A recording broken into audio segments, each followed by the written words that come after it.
جب رو رو کے حضرت یعقوب علیہ السلام کی آنکھیں سفید ہو گئی اور یوسف علیہ السلام کی یاد میں تڑپتے تھے تو بیٹوں نے کہا وہ تو بھولی بسری کہانی ہو گئے، انہیں بھیڑیا کھا گیا اور آپ ابھی تک روتے ہیں۔ کہا مجھے جو ہے وہ یوسف کی خوشبو آتی ہے، تم جاؤ اسے ڈھونڈو۔ اور پھر وہ کہانی لمبی ہے، سورہ یوسف اٹھائیے کہ بھائی تو بھول گئے تھے کہ وہ ہم نے کنویں میں پھینک دیا تھا، وہ تو کہانی ختم ہو گئی۔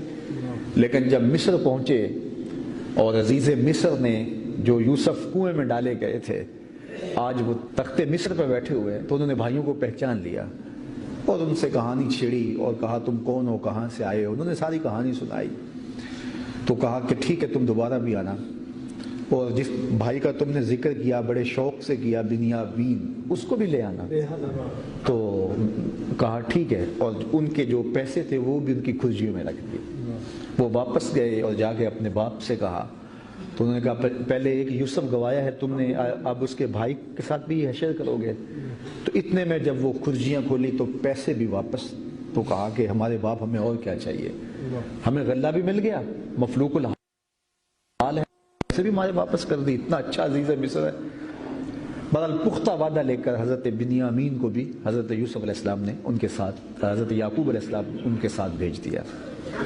جب یہ پہنچے تو حضرت یوسف علیہ السلام نے الگ کر کے انہیں کہا کہ تم میرے بھائی ہو، تم گھبراؤ نہیں اور تم کو میں اپنے ساتھ رکھوں گا۔ پھر جب ان کا سامان تیار ہوا تو بادشاہی پیمانہ وہ ان کی کھرجیوں میں رکھ دیا گیا، اور جب نکالا گیا تلاشی کی گئی تو حضرت بنیامین کی کھرجی سے وہ پیالہ نکلا، تو کہا کہ اب یہ نہیں جا سکے گا۔ تو وہ واپس گئے تو باپ سے شرمندہ تھے، تو ہم نے پہلے ایک بھائی کو کنویں میں پھینکا، دوسرے کو قید میں ڈالائے ہیں۔ تو حضرت یعقوب علیہ السلام نے کہا تھا کہ اللہ کی رحمت سے مایوس نہ ہونا، تم دوبارہ جاؤ تمہیں دونوں مل جائیں گے، ان کو ڈھونڈو جا کے تمہیں دونوں مل جائیں گے۔ اللہ اکبر۔ وہ یہ حیران تھے کہ چلو بنیامین تو مل جائیں گے لیکن یوسف کیسے ملیں گے، وہ تو خود کنویں میں پھینکا ہوا ہے ہم نے۔ پھر وہاں سے چلے کنعان پہنچے اور آج بڑے مفلوق الحال تھے اور کہنے لگے کہ عزیز مصر ہمارا باپ بوڑھا ہے، ہم مفلوق الحال لوگ ہیں، اللہ اکبر، ہماری مدد کیجئے، اور ہمارا بھائی بھی آپ کے پاس ہے۔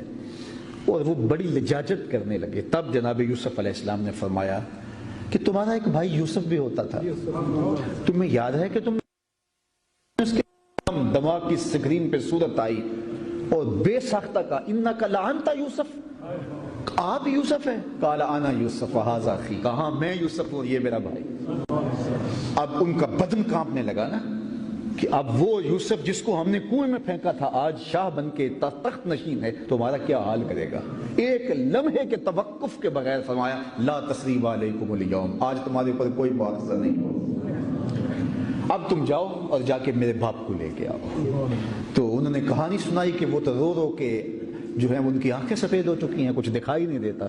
تو جناب یوسف علیہ السلام نے اپنی قمیض اتاری، اذهبوا بقمیصی ھذا، یہ میری قمیض لے جاؤ، وَالْقُوهُ عَلَى وَجْهِ أَبِي يَأْتِ بَصِيرًا، اور میرے باپ کی آنکھوں پہ ڈالو، دیکھنا کیسے پلٹ کے روشنی آتی ہے۔ یار جب حضرت یوسف کی اتری ہوئی قمیض اللہ کے پیغمبر کی آنکھوں کی بینائی لٹا سکتی ہے تو محمد عربی کے منہ مبارک کی برکت نہیں کیا ہوگا، ان کا کمال کیا ہوگا۔ تو حضرت خالد بن ولید جس جنگ میں بھی شریک ہوئے ناکام نہیں ہوئے، اس لیے کہ ان کی ٹوپی میں حضور کے مبارک بال